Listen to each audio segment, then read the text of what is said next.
Brother Arjun Janya ಅವರು ಮೊದಲನೇ ಸಿನಿಮಾದಲ್ಲೇನೆ ಸಖತ್ತು ಮೆಚೂರ್ ಆಗಿ ಡೀಲ್ ನ ಮಾಡಿದ್ದಾರೆ. ಅಷ್ಟೇ ಅಲ್ಲ, ತುಂಬಾ ಕಡೆ ಸೇಫ್ ಗೇಮ್ಗಳನ್ನು ಕೂಡ ತುಂಬಾ ಆಡಿದ್ದಾರೆ. ಒಟ್ನಲ್ಲಿ ಸಿನಿಮಾ ಒಂದು ರೇಂಜ್ ಗೆ ಬೆಟರ್ ಆಗೇ ಇದೆ. ಸಿನಿಮಾನ ನೀವು ಥಿಯೇಟರ್ ಅಲ್ಲಿ ನೋಡಿ ಎಂಜಾಯ್ ಮಾಡಬಹುದು. ಅದೆಲ್ಲ ಸೆಕೆಂಡ್ ಹಾಫ್ ಕ್ಲೈಮ್ಯಾಕ್ಸ್ ತುಂಬಾ ಸ್ಯಾಟಿಸ್ಫೈ ಮಾಡುತ್ತೆ ನಿಮ್ಮನ್ನ. ಸಿನಿಮಾನ ಯಾವುದೇ ಒಂದು ಡೌಟ್ ಇಟ್ಕೊಂಡಂಗೆ ನೋಡ್ಬಿಡಿ. ನಾನು ಇದ್ದಿದ್ದೀನಿ ಇರೋ ತರ ಸ್ಟ್ರೈಟ್ ಆಗಿ ಯಾವ್ದೋ ಫಿಲ್ಟರ್ ಇಲ್ದಾಗ ಮಾತಾಡ್ತೀನಿ ಗುರು. ಅದಕ್ಕೂ ಮುಂಚೆ ಎಲ್ಲರಿಗೂ welcome back to my channel. ನಾನು ನಿನ್ನೆ ಈ ಒಂದು 45 ಸಿನಿಮಾನ ಪ್ರೀಮಿಯರ್ ಶೋ ನಲ್ಲೇ ನೋಡಿದೆ. ಈ ಒಂದು ವಿಡಿಯೋನ ಮುಂಚೆನೆ ರೆಕಾರ್ಡ್ ಮಾಡಿ ರಿವ್ಯೂನ ಅಪ್ಲೋಡ್ ಮಾಡಬೇಕಾಗಿತ್ತು. ಬಟ್ ಫ್ಯಾನ್ಸ್ ನ ಒಂದು ರಿವ್ಯೂನ ತಗೊಂಡಿದ್ದೆ. ಆ ಒಂದು ವಿಡಿಯೋನ ರೆಡಿ ಮಾಡಿ ಅಪ್ಲೋಡ್ ಮಾಡ್ಬೇಕಾದ್ರೆ ತುಂಬಾ ಟೈಮ್ ನ ತಗೊಂತು.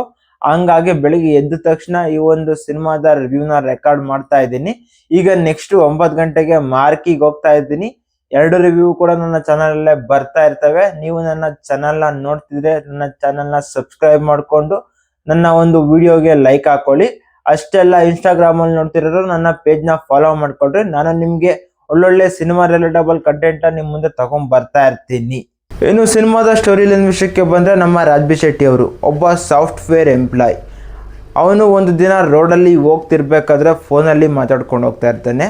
ಅಂಥ ಟೈಮಲ್ಲಿ ಅವನ ಗಾಡಿಗೆ ಅಡ್ಡ ಬಂದ ನಾಯಿ ಮೇಲೆ ಗಾಡಿನ ಹತ್ತಿಸ್ತಾನೆ. ಬಟ್ ಅನ್ಫಾರ್ಚುನೇಟ್ ಆಗಿ ಇನ್ನೊಂದು ಲಾರಿ ಬಂದ್ಬಿಟ್ಟು ಅವನ ಮೇಲೆ ಹತ್ಸುತ್ತೆ. ಬಟ್ ಕಂಡ್ಬಿಟ್ಟು ನೋಡಿದ್ರೆ ಅದೆಲ್ಲ ಕನಸು. ಬಟ್ ಆ ಕನಸಲ್ಲಿ ಏನೇನು ವಿಷಯಗಳು ಆಗ್ತಿದ್ವೋ ನೆಕ್ಸ್ಟ್ ದಿನ ಅದೇ ಒಂದು ವಿಷಯಗಳು ರಿಯಲ್ ಆಗಿ ಕೂಡ ಆಗ್ತಿರುತ್ತೆ. ಬಟ್ ಅವನು ಸಾಯೋದಿಲ್ಲ. ಬಟ್ ನಾಯಿ ಮೇಲೆ ಮಾತ್ರ ಗ್ಯಾರಂಟಿ ಗಾಡಿನ ಹತ್ತಿಸ್ತಾನೆ.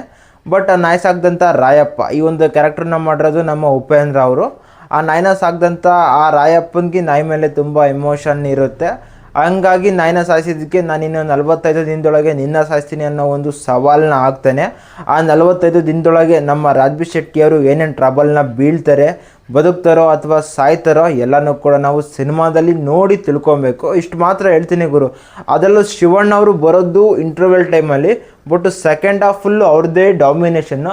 ಅವರ ಕ್ಯಾರೆಕ್ಟರ್ ಪ್ರೆಸೆಂಟೇಷನ್ನು ಕೂಡ ಹಂಗೆ ಇದೆ. ಸಿನಿಮಾದಲ್ಲಿ ಒಂದು ಮೆಸೇಜ್ ಇದೆ, ಅಂದರೆ ಹೆಲ್ಮೆಟ್ನ ಹಾಕ್ಕೊಬೇಕು, ರೋಡಲ್ಲಿ ಹೋಗ್ಬೇಕಾದ್ರೆ ಒಂದು ನಿಯಮಗಳನ್ನ ಪಾಲಿಸ್ಕೊಂಡು ಹೋಗಬೇಕು, ಏನೇನು ರೋಡ್ ನಿಯಮಗಳಿರ್ತಾವೆ ಅವನ್ನೆಲ್ಲ ಅಂತ.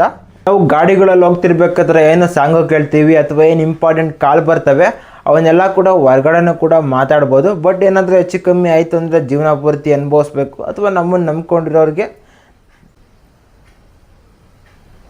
ಹಂಗಾಗಿ ನಾವು ಗಾಡೀಲಿ ಓಡಾಡಬೇಕಾದ್ರೆ ಆ ರಸ್ತೆಯಲ್ಲಿ ಏನೇನು ನಿಯಮಗಳಿರ್ತವೆ, ಟ್ರಾಫಿಕ್ ರೂಲ್ಸು ಎಲ್ಲನೂ ಕೂಡ ಕರೆಕ್ಟಾಗಿ ಫಾಲೋ ಮಾಡಬೇಕು. ಹೆಲ್ಮೆಟ್ ಅಂತೂ ತುಂಬ ಇಂಪಾರ್ಟೆಂಟು ಬ್ರದರು, ಡೋಂಟ್ ಮಿಸ್ ಇಟ್ಟು. ಇಲ್ಲ ಅಂದರೆ ನಾವು ನಮ್ಮ ಫ್ಯಾಮಿಲಿಗೆ ಯಾವ ಥರ ಸಿಗ್ತೀವೋ ಗೊತ್ತಾಗೋದಿಲ್ಲ. ಸೊ ಹೆಲ್ಮೆಟ್ನ ಹಾಕೊಂಡು ಹೋಗಿ. ಇನ್ನು ಸಿನಿಮಾದ ಆಕ್ಟರ್ಸ್ನ ಪರ್ಫಾರ್ಮೆನ್ಸ್ ವಿಷಯಕ್ಕೆ ಬಂದರೆ, ರಾಜ್ಬಿ ಶೆಟ್ಟಿ ಅವರು ಆ ಒಂದು ಕ್ಯಾರೆಕ್ಟರ್ನ ತುಂಬ ನ್ಯಾಚುರಲ್ ಆಗಿ ಪ್ರೆಸೆಂಟ್ನ ಮಾಡಿದ್ದಾರೆ. ತುಂಬ ಇಂಪ್ರೆಸಿವ್ ಆಗಿ ಅವರು ಆ್ಯಕ್ಟಿಂಗ್ನ ಮಾಡಿದ್ದಾರೆ. ಆ ಒಂದು ವಿಷಯದಲ್ಲಿ ಯಾವುದೇ ಮಾತಿಲ್ಲ. ಇನ್ನು ಉಪೇಂದ್ರ ಅವರು ಆ ಒಂದು ರಾನೆಸ್ಸು, ಬ್ರೂಟಾಲಿಟಿ ಎಲ್ಲನೂ ಕೂಡ ಸಿಕ್ಕಾಪಟ್ಟೆ ಸಗದಾಗಿ ತೋರಿಸಿದ್ದಾರೆ. ಇವರು ಇಲ್ಲಿ ಯಮನ್ಗೆ ರೆಪ್ರೆಸೆಂಟ್ ಮಾಡ್ತಾರೆ. ಆ ಒಂದು ವಿಷಯದಲ್ಲಿ ಅವರು ತುಂಬ ಚೆನ್ನಾಗಿ ಆ್ಯಕ್ಟಿಂಗ್ನ ಮಾಡಿದ್ದಾರೆ. ಅದರಲ್ಲೂ ಕೂಡ ಎರಡು ಮಾತಿಲ್ಲ. ಇನ್ನು ಶಿವಣ್ಣ ಬರೋದು ಇಂಟರ್ವೆಲ್ ಸೀನ್ಗೆ ಗುರು. ಬಟ್ ಅವರ ಇಂಪ್ಯಾಕ್ಟ್ ಇದೆಯಲ್ಲ ತುಂಬ ಇಂಪಾರ್ಟೆಂಟು. ಅದರಲ್ಲೂ ಕ್ಲೈಮ್ಯಾಕ್ಸಲ್ಲಿ ಅವರ ಒಂದು ಪರ್ಫಾರ್ಮೆನ್ಸು, ಅವ್ರನ್ನ ಪ್ರೆಸೆಂಟ್ ಮಾಡಿರೋ ರೀತಿ ತುಂಬ ಇಂಪ್ರೆಸ್ ಮಾಡ್ತು ಎಲ್ಲರಿಗೂ ಕೂಡ. ಇನ್ನು ಫಸ್ಟ್ ಪಾರ್ಟ್ ಬಂತಲ್ಲ ಕಾಂತಾರ, ಅದರಲ್ಲಿ ಶಿವನ ತಾಯಿ ಕ್ಯಾರೆಕ್ಟರ್ ಮಾಡಿದಾರಲ್ಲ, ಆ ಆ್ಯಕ್ಟ್ರಸ್ಸು ತುಂಬ ಚೆನ್ನಾಗಿ ಇಲ್ಲೂ ಕೂಡ ತಾಯಿ ಕ್ಯಾರೆಕ್ಟರ್ನ ಪ್ಲೇ ಮಾಡಿದ್ದಾರೆ. ಅವರ ಒಂದು ಪೊಟೆನ್ಷಿಯಲಿಟಿ ತುಂಬ ಇದೆ. ಅದನ್ನು ತುಂಬ ಯೂಸ್ ಮಾಡ್ಕೊಬೋದು ನಮ್ಮ ಒಂದು ಸಿನಿಮಾ ಇಂಡಸ್ಟ್ರಿನಲ್ಲಿ ಬರೋ ದಿನಗಳಲ್ಲೂ ಕೂಡ ಒಳ್ಳೊಳ್ಳೆ ಪಾತ್ರಗಳು ಬರ್ತವೆ ಅಂತ ನಾನು ಅಂದ್ಕೊಂಡಿದ್ದೀನಿ. ಇನ್ನು ಸ್ಕ್ರೀನ್ ಪ್ಲೇ ತುಂಬ ಇಂಪ್ರೆಸಿವ್ ಆಗಿತ್ತು, ತುಂಬ ಮೆಚೂರ್ ಆಗಿತ್ತು. ಅದರಲ್ಲೂ ಫಸ್ಟ್ ಸಿನಿಮಾದಲ್ಲಿ ಇಷ್ಟು ಪರ್ಫೆಕ್ಟಾಗಿ ಸ್ಕ್ರೀನ್ ಪ್ಲೇನ ಮೇಂಟೈನ್ ಮಾಡ್ತಾರೆ ನಮ್ಮ ಅರ್ಜುನ್ ಜನ್ಯ ಅವರು ಅಂತ ಅಂದ್ಕೊಂಡಿರಲಿಲ್ಲ. ತುಂಬ ಬ್ರಿಲಿಯಂಟ್ ಆಗಿತ್ತು ಗುರು. ಬಟ್ ನಾರ್ಮಲ್ ಆಡಿಯನ್ಸ್ಗೆ ಆ ಒಂದು ಸ್ಕ್ರೀನ್ ಪ್ಲೇ ಕನೆಕ್ಟ್ ಆಗುತ್ತೋ ಇಲ್ವೋ ಅನ್ನೋದೇ ಡೌಟು. ಇನ್ನು ಬರ್ಕೊಂಡಿರೋ ಸ್ಟೋರಿ ವಿಧಾನನೂ ಕೂಡ ತುಂಬ ಅಟ್ರಾಕ್ಟಿವ್ ಆಗಿತ್ತು ನನಗೆ ಮಾತ್ರ. ಬಟ್ ಇಲ್ಲಿ ಮೈನಸ್ ಆಗಿದ್ದು ಎಲ್ಲಿ ಅಂದರೆ VFX ವಿಚಾರದಲ್ಲಿ ಗುರು. ನನಗೆ ಯಾಕೋ ಅಷ್ಟು ವರ್ಕ್ ಆಗಲಿಲ್ಲ VFX. ಅಂದರೆ ಆ ಡಾಕ್ಯುಮೆಂಟ್ರಿ ಬರೋ ಸೀನೇ ಆಗಿರ್ಬೋದು, ಕ್ಲೈಮ್ಯಾಕ್ಸ್ ಆದಮೇಲೆ ಲಾಸ್ಟಲ್ಲಿ ಬರುತ್ತಲ್ಲ ಆ ಒಂದು ಸೀನ್ನೇ ಆಗಿರ್ಬೋದು, ಸ್ವಲ್ಪ VFX ಡಲ್ ಅನಿಸ್ತು ಸಿನಿಮಾಗೆ. ಅದು ಸ್ವಲ್ಪ ಕನ್ಸರ್ನ್ ಇದೆ ಸಿನಿಮಾದಲ್ಲಿ. ಅಷ್ಟು ಬಿಟ್ಟರೆ ಶಿವಣ್ಣ ಅವ್ರಿಗೆ ಬಳಸ್ಕೊಂಡಿರ್ತಕ್ಕಂಥ VFX ತುಂಬ ಚೆನ್ನಾಗಿದ್ದಾವೆ. ಅವು ಕೂಡ ತುಂಬ ವರ್ಕ್ ಆದವು, ಅದರಲ್ಲಿ ಯಾವುದೇ ಮಾತಿಲ್ಲ. ಬಟ್ ಶಿವಣ್ಣ ಅವ್ರನ್ನ ಕ್ಲೈಮ್ಯಾಕ್ಸಲ್ಲಿ ಪ್ರೆಸೆಂಟ್ ಮಾಡಿರೋ ರೀತಿ ಇದೆಯಲ್ಲ ತುಂಬ ಡಿಫ್ರೆಂಟ್ ಆಗಿತ್ತು ಗುರು. ಕ್ಲೈಮ್ಯಾಕ್ಸ್ ಸ್ಟಾರ್ಟ್ ಆಗೋದಕ್ಕೂ ಮುಂಚೆ ಗುಬ್ಬಿ ಮೇಲೆ ಗುರು ಬ್ರಹ್ಮಾಸ್ತ್ರ ಪ್ರಯೋಗ ಮಾಡ್ತಾವ್ರೆ ನಮ್ಮ ಉಪೇಂದ್ರ ಅವರು ರಾಯಪ್ಪ ಅಂತ ಅಂದ್ಕೊಂಡ್ವಿ. ಬಟ್ ಆಮೇಲಿಂದ ಗೊತ್ತಾಯಿತು ಅದು ಗುಬ್ಬಿ ಎಲ್ಲ ಗರುಡ ಅಂತ. ಬ್ರಹ್ಮಾಸ್ತ್ರ ಏನು ಇನ್ನೂ ದೊಡ್ಡ ದೊಡ್ಡ ಅಸ್ತ್ರ ಬಂದರೆ ಏನೂ ಆಗಲ್ಲ ಅಂತ ಗೊತ್ತಾಯಿತು. ಕ್ಲೈಮ್ಯಾಕ್ಸ್ ಎಲ್ಲ ಮುಗೀತು ಅಂತ ಎದ್ದು ಬರಬೇಡ್ರಿ, ನಮ್ಮ ಶಿವಣ್ಣ ಅವ್ರನ್ನ ಒಂದು ದೇವರ ಗೆಟಪ್ಪಲ್ಲಿ ತೋರಿಸಿದ್ದಾರೆ. ಅದು ಕೂಡ ತುಂಬ ಇಂಪ್ರೆಸ್ ಮಾಡ್ತು. ಬಟ್ ಹೇಳಿದ್ನಲ್ಲ ವಿ ಎಫ್ ಎಕ್ಸ್ದೇ ಕನ್ಸರ್ನು. ಓಲ್ಡ್ ಸಿನಿಮಾದಲ್ಲಿ ಇದೇ ಗುರು ಸ್ವಲ್ಪ ಮೈನಸ್ಸು ವಿ ಎಫ್ ಎಕ್ಸ್ದೇ. ಅಷ್ಟು ಬಿಟ್ಟರೆ ಸ್ಟೋರಿ ವೈಸಲ್ಲಿ ಆಗಿರ್ಬೋದು, ಎಕ್ಸಿಕ್ಯೂಷನ್ ವೈಸಲ್ಲಿ ಆಗಿರ್ಬೋದು ತುಂಬ ಚೆನ್ನಾಗಿ ಮೆಚ್ಯೂರ್ ಆಗಿದೆ ಸಿನಿಮಾ. ಹೋಗಿ ನೋಡ್ಬೋದು, ಪರವಾಗಿಲ್ಲ ಗುರು. ನನಗೆ ಮಾತ್ರ ತುಂಬ ಹಿಡಿಸ್ತು ಸಿನಿಮಾ.